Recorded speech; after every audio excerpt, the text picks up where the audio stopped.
چنانچہ ایک دوسری آیت میں اللہ تبارک و تعالی نے صاف صاف فرمایا یا ایھا الذین آمنوا قوا انفسکم واہلیکم نارا، اے ایمان والو تم اپنے آپ کو بھی جہنم کی آگ سے بچاؤ اور اپنے گھر والوں کو بھی جہنم کی آگ سے بچاؤ۔ کیا مانا کہ صرف تمہیں اپنی ذات کو بچا لینا کافی نہیں ہے، بلکہ اپنے گھر والوں کی ذمہ داری بھی تم پر عائد ہوتی ہے۔ تم اپنی فیملی کے سربراہ ہو، اپنے خاندان کے سربراہ ہو، تو تمہارا فرض ہے کہ اپنی بیوی کو، اپنے بچوں کو، اپنی اولاد کو، بلکہ اگر بہن بھائیوں کو بھی سیدھے راستے پر رکھنے کی کوشش کرو۔ اب آج کل یہ صورتحال بہت عام ہو گئی ہے کہ ایک انسان اپنی ذات میں بڑا پکا نمازی ہے، صف اول میں پہنچتا ہے اور تکبیر اولیٰ کے ساتھ نماز جماعت میں ادا کرتا ہے، لیکن اس کی اولاد کا حال یہ ہے کہ وہ بالکل الٹی سمت میں جا رہی ہے۔ وہ اس کو نہ نماز کا پتہ ہے، نہ روزے کا پتہ ہے، روزہ چلو شاید رکھ لیا نہیں رکھ لیا، لیکن نمازوں کی فکر نہیں، نماز کو باجماعت ادا کرنے کی فکر نہیں، اس کو دین کی بنیادی باتوں کا پتہ نہیں، اس کو قرآن کریم پڑھنا نہیں آتا، اس کو قرآن کریم کی تلاوت کی توفیق نہیں ہوتی، اور وہ دن رات دوسری طرف لگا ہوا ہے،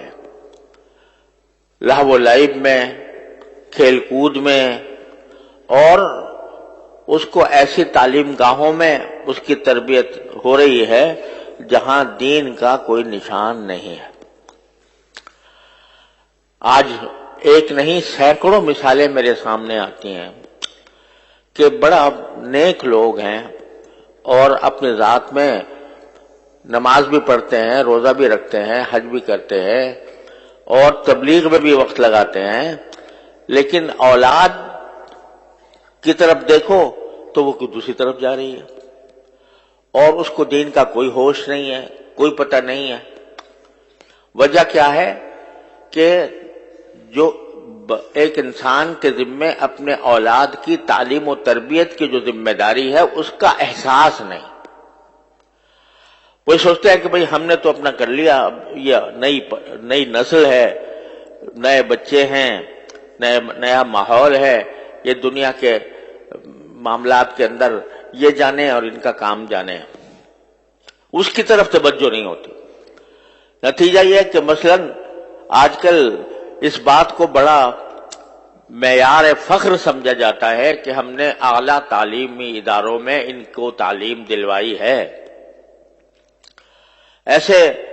اسکولوں میں تعلیم دلوائی ہے کہ جہاں دنیا کے علوم بڑے اچھے معیار کے ساتھ پڑھائے جاتے ہیں، وہاں ہم نے ان کو بھیج دیا۔ اب وہاں جا کر ان کی جو ذہن ہے یا ان کا جو فکر ہے، سوچ ہے،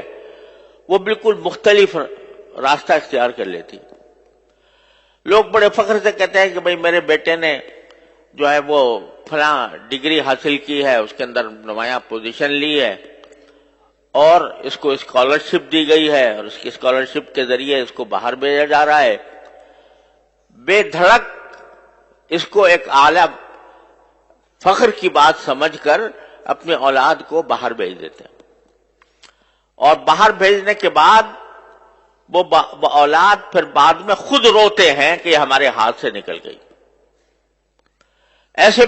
مثالیں بے شمار ہمارے سامنے آتی ہیں۔ اچھے خاصے نیک لوگ، اور بس اس لیے اس فکر میں کہ ان کو بہت اعلیٰ ڈگری مل جائے گی تو ان کو بڑی اعلیٰ ملازمتیں ملیں گی، بڑا ان کا اعلیٰ روزگار ہو جائے گا، اس کی فکر میں انہوں نے ان کو باہر بھیج دیا۔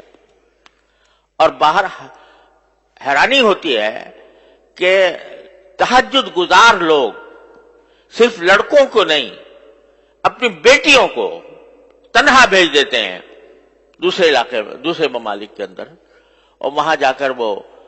بیٹی الگ رہتی ہے، تنہا رہتی ہے، تنہا تعلیم حاصل کرتی ہے۔